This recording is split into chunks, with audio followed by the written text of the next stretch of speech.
Have you ever heard of Obuofoga?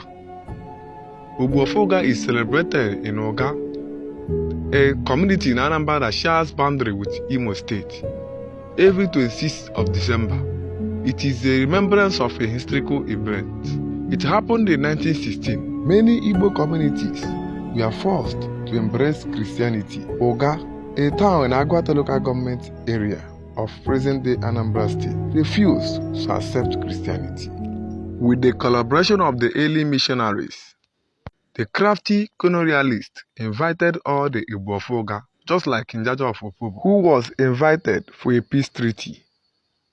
Unfortunately, all the village chiefs and all the forebearers in Oga who attended that meeting did not come back. They were all murdered and massacred.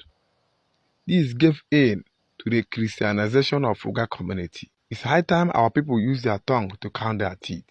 Onye gbara mmadụ egbe adịghị akwa ya mbọ. Christianity and the colonialists are two sides of the same coin.